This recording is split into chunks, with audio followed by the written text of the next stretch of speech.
When I discovered that my own mother had opened a bank account in my children's names and transferred $47,000 without telling me, I thought it was a misunderstanding.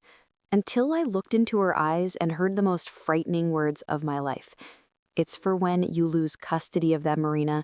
Someone needs to protect these children from you. My mother, the woman who gave birth to me, was planning to take my children away from me and using my own money to do it.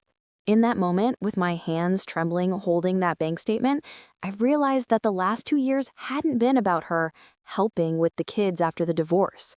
It was about something much more sinister. And the worst part? She was just getting started. My divorce from Pedro was difficult, but civilized. After 12 years of marriage, we simply grew in different directions. No affairs, no scandals, just two adults who realized they no longer worked as a couple, but who adored their children and would do anything for them.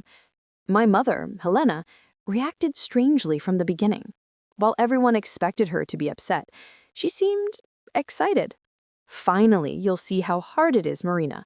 Finally, you'll really need me," she said the day I told her about the separation. At the time, I interpreted it as a mother's concern. She had always been controlling, always had to have the last word in everything.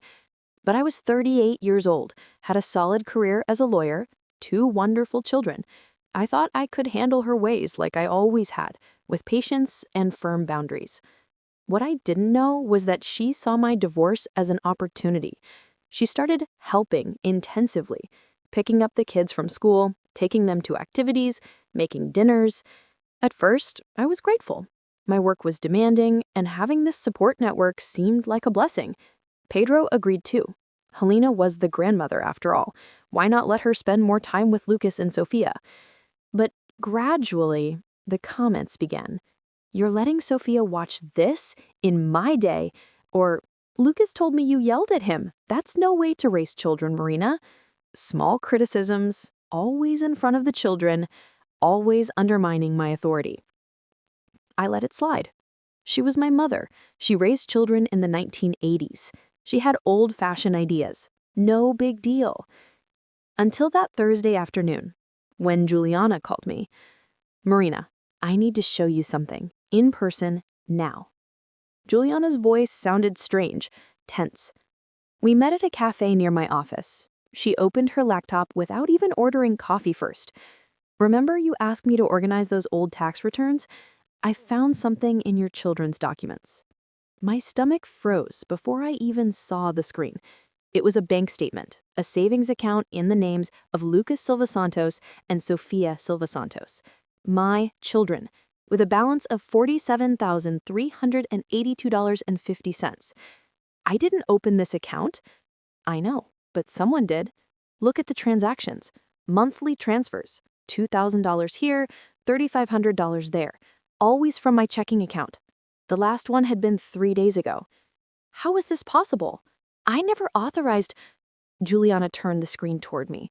Look at who the co-holder of the account is. Who has authorization to move funds? Helena Cristina Almeida Silva. My mother. She forged your signature, Marina, or used an old power of attorney. I don't know how, but she's been withdrawing money from your account for almost 2 years.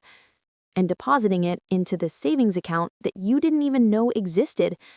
My vision blurred. 2 hours later, I was at her house. My mother opened the door with her usual smile, the floral apron, smell of cake in the air, the perfect grandmother. "Marina, what a nice surprise. Want some coffee? I just made brigadeiro, the way you like." "Mom." My voice came out firmer than I expected. "I need to talk to you. Now." Something in my tone made her smile falter. We entered the living room. I placed the statement on the coffee table. "What is this?" she asked, but her eyes had already seen, already knew. "You're going to tell me. This account, in my children's names, with almost $50,000 of my money that I didn't authorize." The silence lasted centuries. Then she sighed, as if I were a foolish child who didn't understand things. "I was protecting them, Marina." "Protecting? Stealing from me?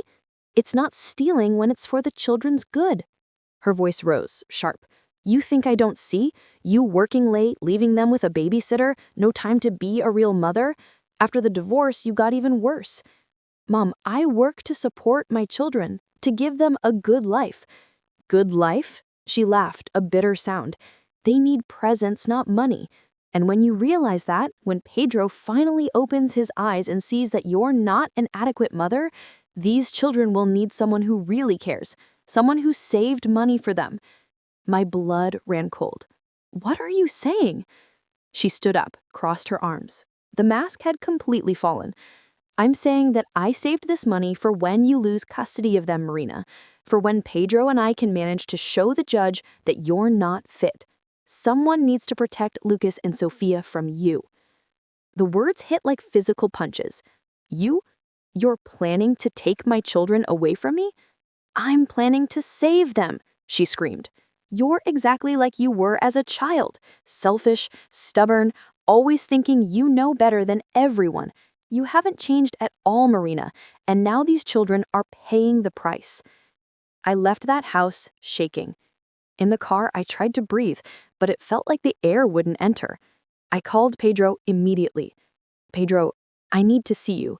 Now. It's about your mother-in-law, about my mother. It's about our children. He heard the panic in my voice. I'm on my way. We met in a neutral parking lot. I showed him everything, the statements, the dates, explained the conversation. Pedro turned pale. Marina, I swear I didn't know anything about this. I know, but she mentioned you. She said, when Pedro and I managed to... Pedro, did she talk to you about this? About taking custody from me? He ran his hand over his face, devastated. She made some comments, said she was worried about the kids, that you were too stressed, that maybe I should ask for more time with them. But I thought it was just worried mother-in-law talk. It never crossed my mind that she was manipulating you too? My God, Marina, I'm so sorry. I would have never support something like this. That night, I didn't sleep. I spent the time researching parental alienation, financial manipulation, legal rights. By dawn, I had a plan. Juliana helped me gather all the banking documents. We discovered that my mother had used an old power of attorney from when I was pregnant with Sofia and needed to travel for work, a power of attorney that should have expired, but that she never returned. Pedro surprised me. I want to testify on your behalf. I have messages from her trying to convince me that you were an inadequate mother. I have voice recordings. I never deleted them because I thought it was strange, but I didn't imagine it was this serious. We went to the police together. Identity fraud, embezzlement, attempted parental alienation. My mother was called in for questioning 3 days later. In the meantime, she called dozens of times, furious messages, then pleading, then playing the victim. Marina, how can you do this to your own mother? I was trying to help you. You'll regret it when you realize you destroyed this family. I blocked the number. The worst moment was when she tried to pick up the children from school. The principal called me frightened. Mrs. Silva, your mother is here saying she has authorization to pick up Lucas and Sofia. She's agitated. Don't let her take them. I'm on my way. When I arrived, my mother was in the reception area, her face red with anger. You can't stop me from seeing my grandchildren. I can and I will. You stole from me. You tried to use my own children against me. It's over, Mom. She tried to grab me, screaming that I was an ungrateful daughter, that I was turning the children against her, that I would regret it. 2 security guards had to intervene. Lucas and Sofia saw the scene. That was the most painful part, having to explain in child-appropriate language that Grandma had done wrong things and needed to stay away for a while. 3 months later, I sat in front of the judge with all the documents organized. Juliana had prepared a devastating forensic accounting report. Pedro was by my side, ready to confirm the manipulation attempts. My mother's lawyer tried to argue that it was all just a misunderstanding, that she was just saving money for the grandchildren, that her intentions were good. Then, The judge read aloud the message that my mother had sent to Pedro 2 weeks before I discovered everything. When we managed to take the children from her, you'll see it was the best decision. Marina doesn't deserve to be a mother. The silence in the courtroom was absolute. The sentence came quickly. My mother was ordered to return every penny with monetary correction. In addition, restraining order. She couldn't approach me or the children without my express authorization. Probation for 2 years. The money returned to my account. I used part of it to create a real education fund for Lucas and Sophia, this time in an account that only I controlled. 6 months passed. My mother attempted contact once through an aunt. She wanted to apologize, explain. I responded that when she was ready for therapy and to recognize the gravity of what she did, I would consider it. Until then, no. Lucas and Sophia ask about Grandma sometimes. I answer with the truth, adapted.